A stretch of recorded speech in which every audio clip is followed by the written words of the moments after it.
किसान सम्मान निधि की 8वीं किस्त जारी। हिमाचल प्रदेश में लाखों किसानों के लिए किसान सम्मान निधि के तहत 2-2 हजार रुपए की आर्थिक मदद जारी कर दी गई है। प्रदेश में किसानों के खातों में 2-2 हजार रुपए आ गए हैं। मुख्यमंत्री जयराम ठाकुर ने इसके लिए प्रधानमंत्री नरेंद्र मोदी का स्वागत किया है। मुख्यमंत्री ने शुक्रवार को कहा कि प्रधानमंत्री किसान सम्मान निधि योजना की 8वीं किस्त जारी कर दी गई है।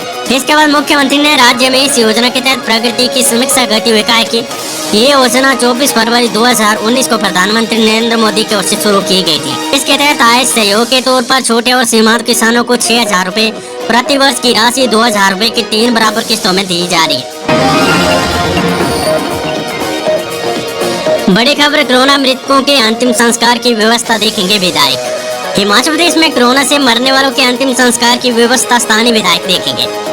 मुख्यमंत्री जयराम ठाकुर ने विधायकों से आग्रह किया कि वे स्थानीय प्रशासन और स्वास्थ्य विभाग से समन्वय कर कोरोना से मरने वालों के परिवार सदस्यों के साथ उचित संपर्क बनाएं, ताकि मृतकों का अंतिम संस्कार केंद्र के दिशा निर्देशों और प्रोटोकॉल के तहत हो सके। इस संबंध में 12 मई 2021 को दिशा निर्देश जारी किए गए हैं। कांगड़ा जिले के रानीताल में कोरोना से मां की मौत होने के बाद एक युवक द्वारा शव कंधे पर उठाकर शमशान घाट तक अंतिम संस्कार के लिए ले जाने वाला वीडियो वायरल होने के बाद प्रदेश सरकार एक्शन के मोड में आ गई है। मुख्यमंत्री ने विधायकों से मृतक व्यक्ति के परिवार से संपर्क बनाने का आग्रह किया है, ताकि मुश्किल घड़ी में उनका मनोबल बढ़े। मुख्यमंत्री ने कहा कि उपायुक्त सुनिश्चित करें कि शोक संताप्त परिजनों को मृतक के अंतिम संस्कार में जिला प्रशासन का पूरा सहयोग और सहायता मिले। शहरी क्षेत्रों में संबंधित नगर आयुक्त, शहरी स्थानीय निकायों के कार्यकारी अधिकारी और सचिव नोडल अधिकारी होंगे। ये अधिकारी स्थलों से समन्वय बनाकर काम करें। ग्रामीण क्षेत्रों में खंड विकास अधिकारी नोडल अफसर होंगे। मृतक व्यक्ति के अंतिम संस्कार के लिए PPE kit, dead body bag, sanitiser, waste disposal bag आदि संसाधन प्रदान करने चाहिए। इसके लिए अस्पतालों और प्राथमिक स्वास्थ्य केंद्रों को उपरोक्त सामग्री दी जाएगी। खंड विकास अधिकारी अस्पतालों, प्राथमिक स्वास्थ्य केंद्रों, पंचायतों, पंचायत सचिवों और पटवारियों के साथ समन्वय बनाए। मृतक के लिए परिजनों को संकट में सहायता के लिए शहरी निकायों के अधिकारी, कार्यकारी अधिकारियों, सचिवों तथा ग्रामीण क्षेत्र से संबंधित पंचायत सचिवों और पटवारियों से संपर्क करना चाहिए।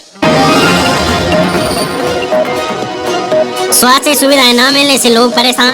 17 मई को PIL की हाईकोर्ट में सुनवाई। Doctor YS Parmar medical college Nahan में चरमराती स्वास्थ्य सुविधाओं के खिलाफ नाहन में एक समाज सेवी ने उच्च न्यायालय में एक PIL दायर की है। PIL में कोरोना काल के दौरान लोगों को उचित स्वास्थ्य सुविधाएं न मिलने का हवाला दिया गया है, जिसकी सुनवाई 17 मई को माननीय उच्च न्यायालय के मुख्य न्यायाधीश करेंगे। Corona virus update. हिमाचल में एक माह की बच्ची समेत 66 कोरोना संक्रमितों की मौत, 2,943 नए पॉजिटिव, 3,362 मरीज हुए ठीक। हिमाचल प्रदेश में शुक्रवार को 66 और कोरोना पॉजिटिव मरीजों की मौत हो गई है। कांगड़ा जिले में रिकॉर्ड 32 संक्रमितों की मौत हुई है। हमीरपुर 5, मंडी 8, ऊना 6, शिमला 5, सोलन 4, कुल्लू 3, सिरमौर 2 और चंबा में एक संक्रमित ने दम तोड़ा है।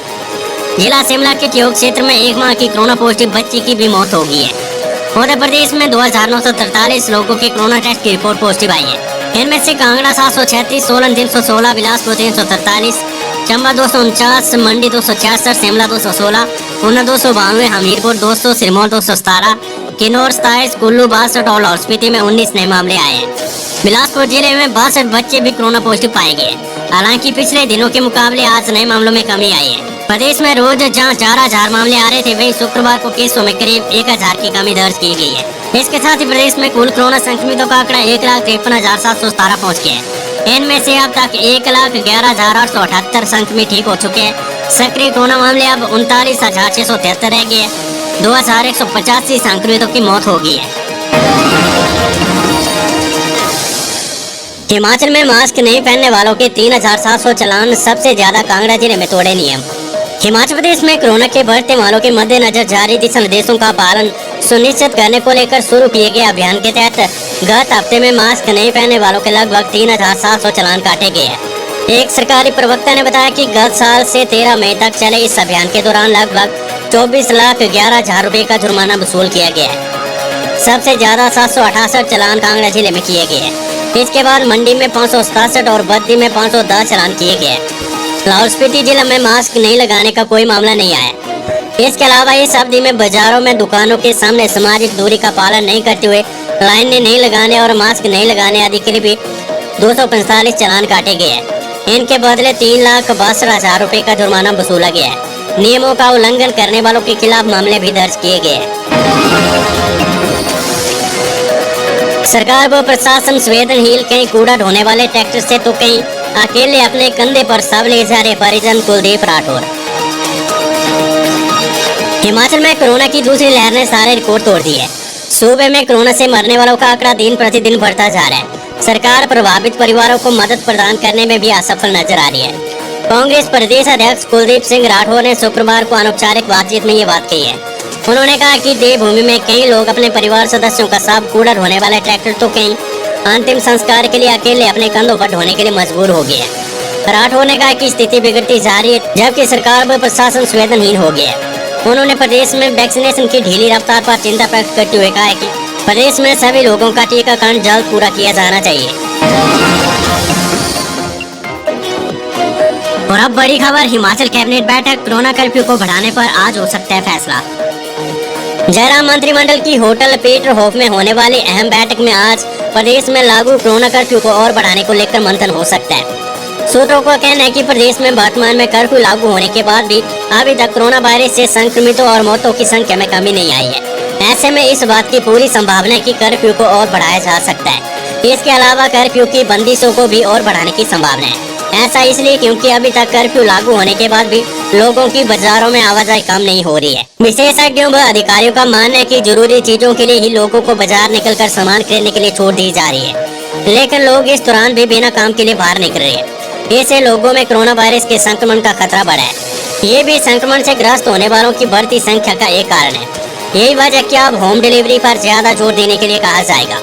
साथ ही पुलिस को सख्ती के लिए भी कहा जाएगा, ताकि लोगों के लापरवाह रवैये को बदला जा सके और संक्रमण को नियंत्रित किया जा सके। इसके अलावा 18 से 44 साल वालों के लिए 17 मई से शुरू होने वाले तीसरे चरण के टीकाकरण के स्वरूप को लेकर भी बैठक में चर्चा होने की संभावना है। खबर, स्कूल शिक्षा बोर्ड से मार्कशीट पर नहीं लिखा जाएगा प्रमोट, विद्यार्थियों को मिलेंगे अंक। 10वीं कक्षा से प्रमोट किए गए विद्यार्थियों की मार्कशीट पर बोर्ड प्रमोट नहीं लिखेगा, न ही ग्रेडिंग करेगा। मार्कशीट में विद्यार्थियों को अंक दिए जाएंगे। ये अंक कितने होंगे इसका फैसला भी नहीं लिया गया है। स्कूल शिक्षा बोर्ड इस बारे में शिक्षाविदों से राय ले रहा है। पिछले 2 दिन से बोर्ड ने इस पर शिक्षाविदों और अन्य लोगों से राय ली है। शुक्रवार को शिक्षाविदों के अलावा मीडिया कर्मियों से भी बोर्ड ने राय ली है। अध्यक्ष डॉक्टर सुरेश कुमार सोनी और सचिव अक्षय सूद ने वीडियो कॉन्फ्रेंसिंग के माध्यम से सुझाव दिए कि फर्स्ट और second term pre board internal assessment और प्रैक्टिकल एग्जाम के आधार पर आंकलन कर अंक दिए जाए। परीक्षा परिणाम पहले की तरह ग्रेडिंग की बजाय अंकों में दर्शाया जाए, ताकि विद्यार्थियों को भविष्य में किसी प्रकार की परेशानी ना हो। इससे पहले ये कयास लगाए जा रहे थे कि परीक्षा परिणाम ग्रेडिंग के रूप में घोषित होगा, लेकिन अब बोर्ड प्रबंधन की माने तो परीक्षा परिणाम अंकों में दर्शाया जाएगा। इसके अलावा मूल प्रमाण पत्रों में प्रमोट शब्द भी न जोड़ने की बात वीडियो कॉन्फ्रेंसिंग में रखी गई है। बोर्ड के चेयरमैन डॉक्टर सुरेश कुमार सोनी ने कहा कि सुझाव प्राप्त किए जा रहे हैं, इसकी एक रिपोर्ट तैयार कर सरकार को भेजी जाएगी। सरकार इस मामले पर अगला फैसला लेगी। बड़ी खबर, कारोबारी को वर्किंग कैपिटल की आर्थिक सहायता दे सरकार, सीएम को पत्र लिखकर उठाई मांग। पर्यटन से जुड़े कारोबारियों की वर्किंग कैपिटल खत्म होने से चिंताएं बढ़ गई है। Tourism industry stakeholder association ने मुख्यमंत्री जयराम ठाकुर को पत्र लिखकर पर्यटन कारोबारियों को वर्किंग कैपिटल की आर्थिक मदद देने की मांग की है। एसोसिएशन ने कहा कि सरकार से आर्थिक मदद नहीं मिलने से कारोबारियों का वर्किंग कैपिटल शून्य हो गया है। एसोसिएशन के अध्यक्ष मोहिंदर सेठ ने कहा है कि कारोबारियों ने अपनी बचत से पैसा खर्च कर बैंकों से ऋण लेकर पूरा वर्ष अपनी इकाइयों और अपने खर्चों को पूरा किया है। अब होटल और अन्य पर्यटन से जुड़े कारोबारियों के पास वर्किंग कैपिटल शून्य हो गया है। पर्यटन से जुड़े कारोबारियों को बैंकों से लिए ऋणों के ब्याज और किस्तों का भुगतान कर पाना असंभव हो गया है। एसोसिएशन ने केंद्र सरकार और वित्त मंत्रालय और आरबीआई के गवर्नर को भी पत्र लिखकर गुहार लगाई है, मौजूदा ऋणों की डिफेरमेंट की जाए और ऋणों को एनपीए होने से रोका जाए। कोविड की दूसरी लहर से हो रहे नुकसान से उबरने के लिए हिमाचल की पर्यटन इंडस्ट्री के लिए एक आर्थिक पैकेज दिया जाए। उन्होंने कहा कि अभी कोविड की दूसरी लहर का प्रकोप देश और प्रदेश में कम होने में समय लग सकता है। यदि इस महामारी से निपटने के लिए कर्फ्यू की अवधि को बढ़ाना पड़े तो पर्यटन उद्योग सरकार के साथ खड़ा है। कोरोना वैक्सीनेशन के लिए शिक्षक समेत ये कर्मचारी अग्रिम पंक्ति के कार्यकर्ता की श्रेणी में शामिल। हिमाचल प्रदेश में कोरोना वैक्सीनेशन के लिए 9 विभिन्न श्रेणियों के कर्मचारियों को अग्रिम पंक्ति के कार्यकर्ता के रूप में शामिल किया गया है। इनमें शिक्षक, एचआरटीसी के चालक परिचालक, ईंधन पंप ऑपरेटर, पीडीएस डिपो संचालक, कोविड ड्यूटी में तैनात शिक्षक, बैंक और वित्तीय सेवाएं, केमिस्ट, लोक मित्र केंद्रों का स्टाफ, शिशु देखभाल संस्थानों के कर्मचारी और निर्माण प्रक्रिया में शामिल फार्मा उद्योगों के वर्करों को शामिल किया गया है। इस संबंध में राष्ट्रीय स्वास्थ्य मिशन हिमाचल प्रदेश की ओर से सर्कुलर जारी किया गया है। वेदर अपडेट, 17 मई तक खिलेगी धूप, 18 से 20 तक दोबारा बारिश बर्फबारी का पूर्वानुमान। हिमाचल प्रदेश के मैदानी जिलों ऊना, बिलासपुर, हमीरपुर और कांगड़ा में शनिवार से मौसम साफ हो जाएगा। प्रदेश के अन्य क्षेत्रों में शनिवार को हल्की बारिश के आसार है। पूरे प्रदेश में 17 मई तक मौसम साफ बना रहने की संभावना है। 18 से 20 मई तक दोबारा प्रदेश में बारिश और बर्फबारी होने की संभावना है। 18 मई को मैदानी और मध्य पर्वतीय जिलों में बारिश, आदड़ और ओलावृष्टि का येलो अलर्ट भी जारी हुआ है। भारी भरकम बिजली बिल से बचना है तो खुद रीडिंग लेकर तय करें, बिल बोर्ड ने शुरू की सुविधा। एक साथ आने वाले 2 से 3 माह के बिल के बोझ से बचा जा सकता है। अगर आप चाहते हैं कि एक वित्तीय बोझ ना पड़े तो इसके लिए आज ही सजग होकर आप खुद मीटर रीडिंग लेकर बिजली बिल तय कर सकते हैं। उपभोक्ताओं की सहूलियत के लिए बिजली बोर्ड ने ट्रस्ट आधारित बिलिंग की शुरुआत की है। इसमें लोग स्वयं अपना बिल तैयार कर सकते हैं। प्रदेश के घरेलू और वाणिज्यिक उपभोक्ता जिनका विद्युत भार 20 किलोवाट से कम है, वे इस सुविधा का लाभ ले सकते हैं। सुविधा के अनुसार उपभोक्ता अपने मीटर की रीडिंग को देखकर उससे विद्युत बोर्ड की आधिकारिक वेबसाइट पर दर्ज कर अपना बिजली का बिल ले सकते हैं। अतिरिक्त मुख्य सचिव ऊर्जा राम शुभम सिंह ने बताया कि इस तरह विद्युत बिल खुद ही बन जाएगा। उपभोक्ता इस बिल को अन्य माध्यमों से और Himachal Pradesh state electricity board limited की आधिकारिक वेबसाइट सहित भारत बिल पेमेंट प्रणाली, पेटीएम ऐप, नेट बैंकिंग और नेफ्ट जैसे ऑनलाइन विकल्पों से भी जमा करवा सकते हैं। बिना कोविड पास मनाली घूमने पहुंच के 7 पर्यटक, पुलिस ने दर्ज किया मामला। कुल्लू जिले की पर्यटन नगरी मनाली में घूमने का सपने लेकर पहुंचे 7 पर्यटकों पर कुल्लू पुलिस ने बिना कोविड पास व बिना RT-PCR की रिपोर्ट के हिमाचल में आने का मामला दर्ज कर लिया है। वहीं 2 मामलों में पुलिस ने 7 पर्यटकों को गिरफ्तार भी किया है। कुल्लू जिले के मुख्यालय ढालपुर में कोरोना कर्फ्यू की पालना के लिए पुलिस कर्मी लगातार तैनात किए गए हैं, जो यहां से गुजरने वाले हर वाहन चालक से पूछताछ कर रहे हैं। शुक्रवार शाम के समय दिल्ली नंबर की एक गाड़ी जब चेकिंग के लिए रोकी गई तो पता चला कि इसमें सवार 5 युवक बिना कोविड पास के हिमाचल प्रवेश कर गए हैं। इनमें से 2 लोगों के पास RT-PCR की रिपोर्ट भी नहीं है। देश में 2 करोड़ से अधिक लोगों ने हराया कोरोना। देश में कोरोना संक्रमण के घटते बढ़ते क्रम में पिछले 24 घंटे के दौरान 3,44,000 मरीज स्वस्थ हुए हैं। अब तक इस बीमारी को मात देने वालों की संख्या 2 करोड़ से अधिक हो गई है। हालांकि तीसरे दिन भी 4,000 लोग जिंदगी से जंग हार गए। देश में अब तक 17 करोड़ 92,98,584 लोगों का टीकाकरण किया जा चुका है। केंद्रीय स्वास्थ्य मंत्रालय की ओर से शुक्रवार सुबह जारी आंकड़ों के अनुसार पिछले 24 घंटों में 3,44,766 मरीज स्वस्थ हुए, जिसे मिलाकर अब तक 2 करोड़ 69,599 लोग कोरोना को मात दे चुके हैं। इस दौरान 3,43,144 नए मामले आने के साथ ही संक्रमितों का आंकड़ा बढ़कर 2 करोड़ 40,46,809 हो गया है। रूसी वैक्सीन स्पुतनिक V की कीमत पर सस्पेंस खत्म, डॉक्टर रेड्डी ने रेट का किया ऐलान। रूसी corona virus vaccine Sputnik V की कीमत पर सस्पेंस खत्म हो गया है। डॉक्टर रेड्डी लैबोरेटरीज ने इसकी कीमत का ऐलान कर दिया है।